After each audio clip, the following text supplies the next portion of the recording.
કોનું બલિદાન વધારે? મારી ચેનલ માંગ નવા છો તો મારી ચેનલને લાઈક કરો, શેર કરો, સબસ્ક્રાઇબ કરો.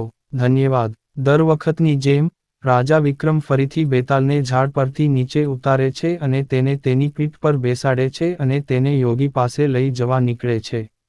આવી સ્થિતિમાં રાજા વિક્રમને બોલવા માટે મજબૂર કરવા માટે બેતાલ ફરી એક નવી વાર્તા કહેવાનું શરૂ કરે છે. આ વાર્તા રાજા રૂપસેન અને તેના અંગરક્ષક વીરવરની છે. વર્ધમાન રાજ્યમાં રૂપસેન નામનો રાજા રાજ કરતો હતો.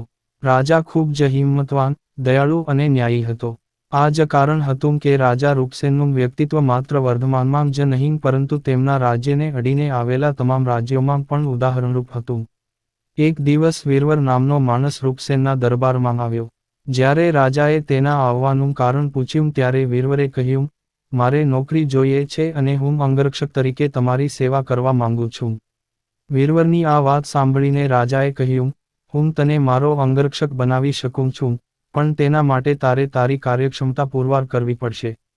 જેથી હું નક્કી કરી શકું કે તમે મારા અંગરક્ષક બનવાને લાયક છો કે નહીં. રાજાના આ શબ્દો સાંભળીને વીરવર તરત જ તૈયાર થઈ ગયો.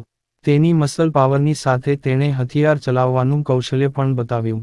વીરવરના તમામ લક્ષણો જોઈને રાજા રૂપસેન ખૂબ પ્રભાવિત થયા. રાજાએ પૂછ્યું, મને કહો વીરવર, જો હું તને મારો અંગરક્ષક બનાવી દઉં તો તારે રોજના ખર્ચ માટે શું જોઈએ? રાજાના આ પ્રશ્ન પર વીરવરે કહ્યું, મહારાજ, કૃપા કરીને મને 1000 તોલા સોનું આપો. વીરવરે એટલું કહ્યું કે દરબારમાં હાજર સૌ કોઈ આશ્ચર્યથી વીરવર તરફ જોવા લાગ્યા. વીરવરની માગણીથી રાજા રૂપસેન પણ આશ્ચર્યચકિત થઈ ગયા. કેમ નહીં? વીરવરે પગાર તરીકે આટલી મોટી રકમની માંગણી કરી હતી. રાજા ગંભીર થઈ ગયા અને વીરવરને પૂછ્યું, તમારા પરિવારમાં કેટલા લોકો છે? વીરવરે જવાબ આપ્યો, કુલ 4 મહારાજ, હું, મારી પત્ની, એક પુત્ર અને એક પુત્રી. વીરવરનો જવાબ સાંભળીને રાજાએ મનમાં વિચાર્યું કે તેને 4 જણના ભરણપોષણ માટે આટલા પૈસાની જરૂર કેમ છે. પછી કંઈક વિચારીને તે વીરવરને રોજના ખર્ચ તરીકે 1000 તોલા સોનું આપવા તૈયાર થયો. કામ માત્ર એટલું જ હતું કે તેની સલામતી માટે તેણે દરરોજ રાત્રે રાજાના ખંડની બહાર ચોકીદાર રાખવાનો હતો. રાજા જાણવા માંગતો હતો કે વીરવર આટલા પૈસાનું શું કરશે.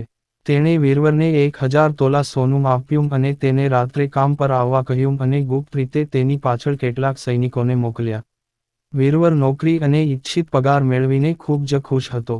વીરવરે સોનું લઈને ખુશીથી ઘરે ગયો અને અડધું સોનું બ્રાહ્મણોમાં વહેંચી દીધું.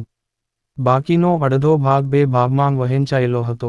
એક ભાગ એકાંતવાસીઓ, સાધુઓ અને મહેમાનોને આપવામાં આવ્યો હતો. પછી તેણે બાકીના સોનામાંથી અનાજ ખરીદ્યું અને સ્વાદિષ્ટ વાનગીઓ તૈયાર કરી. પહેલા તૈયાર કરેલી વાનગી ગરીબોને ખવડાવી અને પછી જે બચ્યું તે તેના પરિવાર સાથે વહેંચીને ખાધું. વીરવરની રક્ષા કરતા સૈનિકોએ આ આખું દ્રશ્ય જોયું અને રાજાને કહ્યું. રાજાને એ જાણીને સંતોષ થયો કે વીરવર તેના દ્વારા આપવામાં આવેલ ધનનો ઉપયોગ સારા કામ માટે કરી રહ્યો છે. હવે રાજાને જોવાનું હતું કે વીરવર તેના કામમાં કેટલો સફળ થાય છે. જ્યારે વીરવર મહેલમાં પહોંચ્યો અને રાજાના ખંડની બહાર ચોકી કરવા લાગ્યો ત્યારે રાજાને ઊંઘ ન આવી. વીરવર પોતાનું કામ કેટલી પ્રમાણિકતાથી કરે છે તે જોવા માટે રાજા આખી રાત ગુપ્ત રીતે તપાસ કરતો રહ્યો. રાજાએ જોયું કે વીરવરા આંખ મીંચ્યા વિના ઓરડાની બહાર સાવધ ઊભા છે. વીરવરની આવી ભક્તિ જોઈને રાજા ખૂબ ખુશ થયા. દરરોજ, વીરવર સૂર્યાસ્ત થતાંની સાથે જ મહેલમાં પહોંચી જતા અને રાજાની સુરક્ષામાં તૈનાત રહેતા. જ્યારે પણ રાજાને કોઈ વસ્તુની જરૂર હોય ત્યારે વીરવર હંમેશા હાજર રહેતો. આ રીતે ઘણા મહિનાઓ વીતી ગયા. એક રાત્રે કંઈક અજુગતું થયું. રાજાએ મધ્યરાત્રિએ એક સ્ત્રીને રડતી સાંભળી. સ્ત્રીનો અવાજ સાંભળીને રાજાને ખૂબ જ આશ્ચર્ય થયું. રાજાએ વીરવરને બોલાવીને કહ્યું, જાઓ અને શોધો કે આટલી મોડી રાત્રે કોણ રડે છે. તેના રડવાનું કારણ પણ શોધો. રાજાનો આદેશ મળતાં જ વીરવર તરત જ સ્ત્રીના રડવાનું કારણ જાણવા ત્યાંથી નીકળી પડ્યો. થોડે દૂર ગયા પછી વીરવરે એક સ્ત્રીને જોઈ. મહિલાના માથાથી પગ સુધીના દાગીના ભરેલા હતા. ક્યારેક તે નાચતી, ક્યારેક કૂદતી અને ક્યારેક માથું મારતી વખતે રડતી. આ બધું જોઈને વીરવર તે સ્ત્રી પાસે ગયો. તેણે મહિલાને આવું કરવા પાછળનું કારણ પૂછ્યું. જ્યારે વીરવરે પૂછ્યું તો મહિલાએ કહ્યું, હું રાજલક્ષ્મી છું. હું રડી રહ્યો છું કારણ કે રાજા રૂપસેન ટૂંક સમયમાં મૃત્યુ પામશે. તેમની કુંડળીમાં અકાળે મૃત્યુ લખાયેલું છે. હવે જો તેમના જેવો ન્યાયી અને કાર્યક્ષમ રાજા જશે તો મારે બીજાના શાસનમાં રહેવું પડશે. આનાથી હું ખૂબ જ દુઃખી છું. રાજાના મૃત્યુની વાત સાંભળીને વીરવરે રાજલક્ષ્મીને પૂછ્યું, શું આ મુશ્કેલીને ટાળવાનો કોઈ ઉપાય નથી? આના પર રાજલક્ષ્મીએ કહ્યું, એક ઉપાય છે, પણ શું તમે કરી શકશો? વીરવરે કહ્યું, તમે મને ઉપાય જણાવો, હું જે કરી શકું તે ચોક્કસ કરીશ. વીરવર સંમત થતાં જ રાજલક્ષ્મીએ કહ્યું, અહીંથી થોડે દૂર પૂર્વમાં એક દેવીનું મંદિર છે. જો તમે તે મંદિરમાં દેવીના ચરણોમાં તમારા પુત્રનો ભોગ લગાવો તો રાજાને આવનારી મુશ્કેલી ટળી જશે. ત્યારપછી રાજા 100 વર્ષ સુધી કોઈ સમસ્યા વિના જીવશે અને શાસન કરી શકશે. રાજલક્ષ્મીના આ શબ્દો સાંભળીને વીરવર ઘર તરફ જવા લાગે છે અને ઘરે પહોંચીને પોતાની પત્નીને બધી વાત કહે છે. દરમિયાન તેનો પુત્ર અને પુત્રી પણ જાગી ગયા હતા. જ્યારે વીરવરના પુત્રને આ વિશે ખબર પડે છે, ત્યારે તે પણ ખુશીથી દેવીના ચરણોમાં બલિદાન આપવા માટે સંમત થાય છે.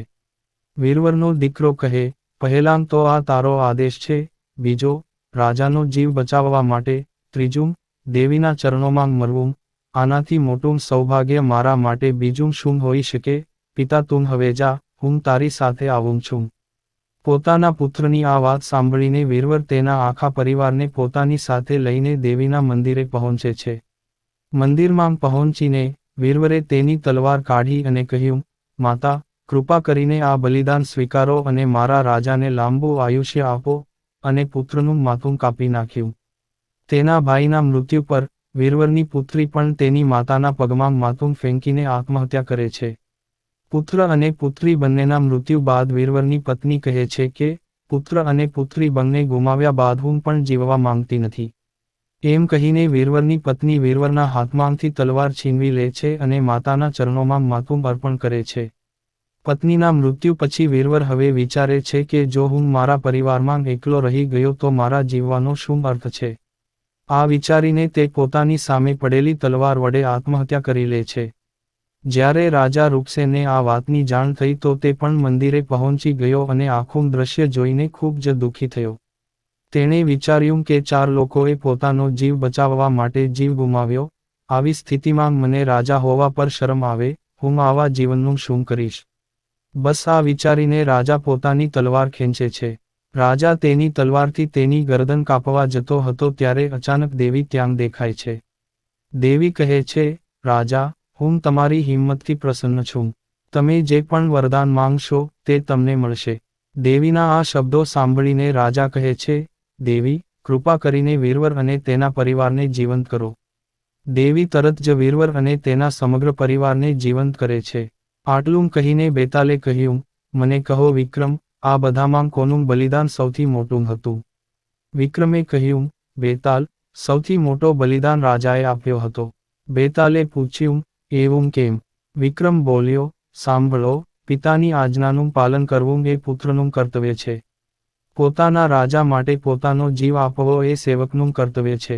સાથે જ જો રાજા પોતાના સેવક માટે પોતાનો જીવ આપવા તૈયાર હોય તો તે મોટી વાત છે. તેથી જ રાજાનું બલિદાન સૌથી મહાન હતું. વિક્રમનો આ જવાબ મળ્યા પછી બેતાલ કહે છે, ખૂબ સરસ વિક્રમ, તેમ સાચો જવાબ આપ્યો, પણ તું ભૂલી ગયો, મેં કહ્યું હતું કે તું બોલ્યો ત્યારે હું જતો રહ્યો. આટલું કહીને બેતાલ ફરી એ જ ઝાડ પાસે જાય છે અને ઊંધી લટકી જાય છે. વાર્તામાંથી બોધ: સાચો રાજા અને નેતા એ છે જે હંમેશા પોતાની પ્રજાને સમર્પિત હોય અને તેમના માટે પોતાનો જીવ જોખમમાં મૂકવા તૈયાર હોય. પૂરી વાર્તા સાંભળવા માટે ધન્યવાદ.